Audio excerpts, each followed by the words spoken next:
What happens when a king chooses pride over God? 400 prophets begged the king to go to war, for they thought God would protect him. But one man, sitting alone in a prison cell, had a completely different answer. And the king was about to make the mistake of asking him. He wasn't famous. He wasn't powerful. He didn't have followers or a platform or anyone cheering his name. No crowds gathered when he spoke. No nobles invited him to dinner. No king gave him a seat at the table.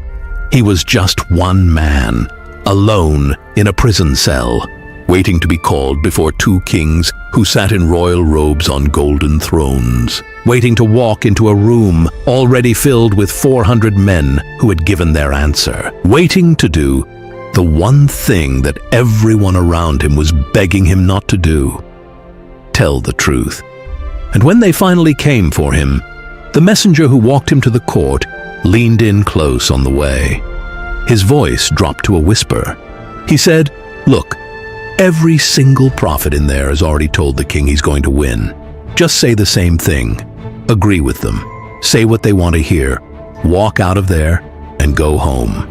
Micaiah kept walking. Then he stopped, turned, and looked the messenger in the eye. "I will only say what God tells me to say." To understand why this moment mattered so much, you have to understand the world Micaiah was walking into.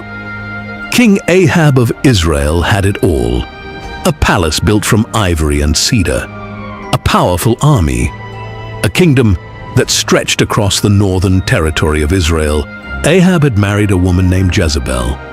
She was a Phoenician princess, the daughter of a pagan king, and she had brought with her something far more dangerous than foreign customs or expensive jewelry.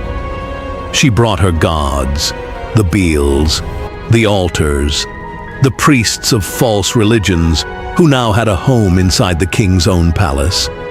And along with her gods, she brought something else, a deep and burning hatred for the prophets of the Lord.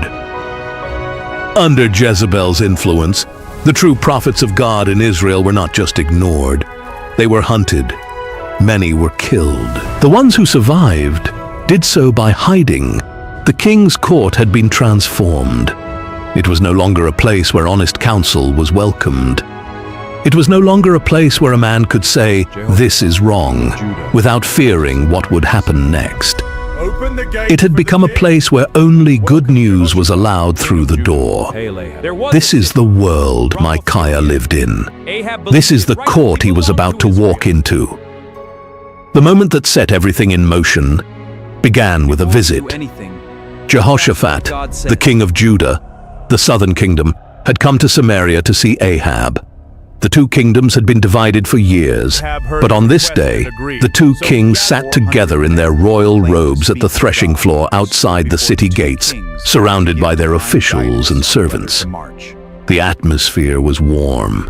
The alliance felt promising. And then Ahab turned to his guest and posed a question that had clearly been on his mind for some time. There was a city, Ramoth-Gilead. It sat in a strategic location east of the Jordan River, and Ahab believed it rightfully belonged to Israel. The Arameans had been holding it, and Ahab felt that long enough was long enough. He looked at Jehoshaphat and asked, "Will you come with me to take it back?" Jehoshaphat was willing. He was in. But Jehoshaphat was a man who took his faith seriously, and before they made any final decision, he had one request. He said, "Let's ask what God says." It was a simple, reasonable ask. Seek God before marching into battle. Find out if this is actually what the Lord wants. Ahab heard the request and agreed. So he gathered his prophets, all 400 of them. Think about that number for a moment. 400 men who claimed to speak for God. 400 voices assembled before the two kings to give divine guidance on whether to march. They didn't take long to reach a conclusion. One by one, or perhaps all together, they gave their answer. Go up. Go to Ramoth-Gilead. Attack. You will win. The Lord will give it into your hands. The message was unanimous, and it was loud. One prophet, a man named Zedekiah, wanted to make sure everyone felt it. He fashioned iron horns and held them up in front of the kings, acting it out with his whole body.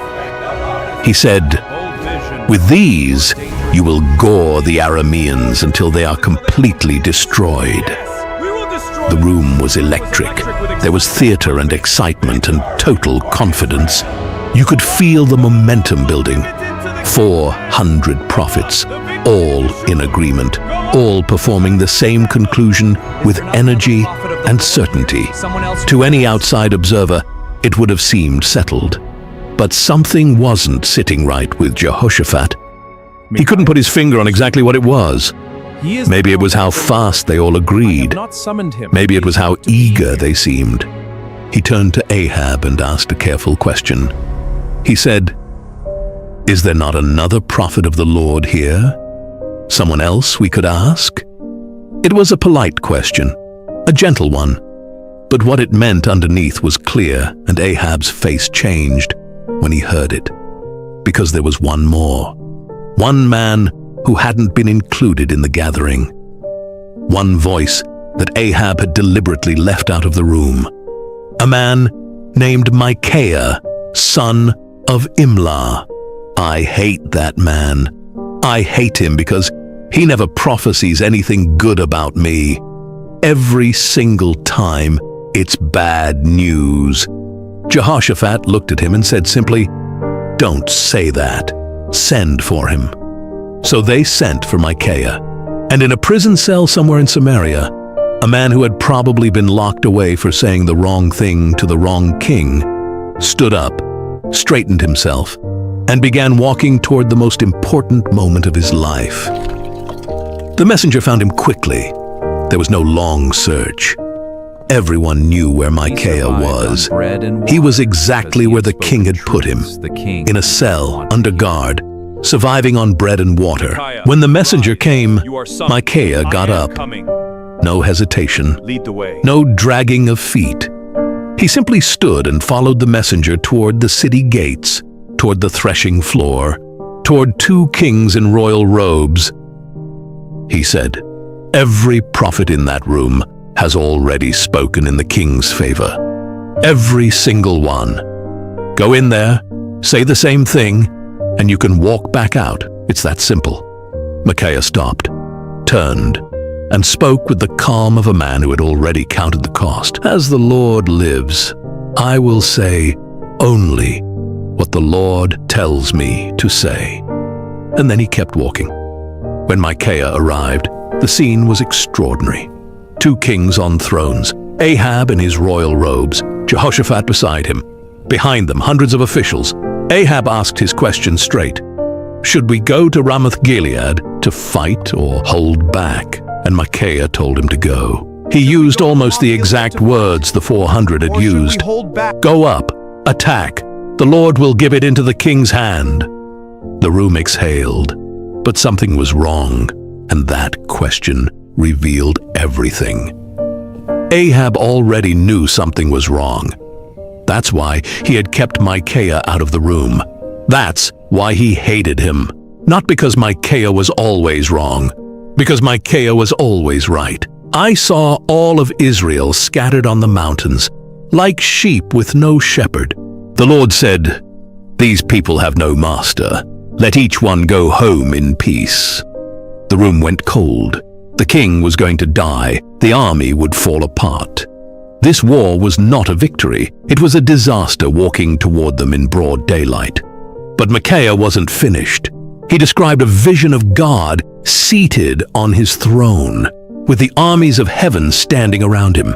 God had asked, "Who will go and entice Ahab to march to Ramoth-Gilead and fall there?" One spirit stepped forward. "I will do it," he said. "I will be a lying spirit in the mouths of all his prophets." God said, "Go. You will succeed." Micaiah looked across at the 400 men who had declared victory so confidently.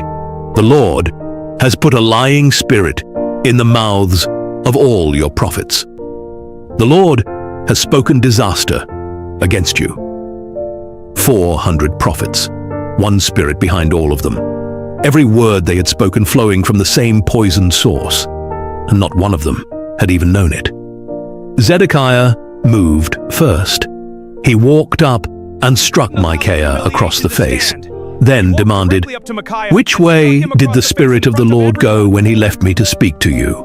Zedekiah already felt something, a doubt he couldn't name, a crack in his certainty. People who are completely sure of themselves don't need to hit anyone. Micaiah didn't flinch. "You will find out on the day you go to hide in an inner room. The day the battle turns, the day the news arrives, the day Zedekiah's confidence finally collapses and he finds himself hiding, hoping no one remembers the iron horns." That day was coming. Ahab gave the order, "Take him back to prison, bread and water. Hold him there until I return safely from battle."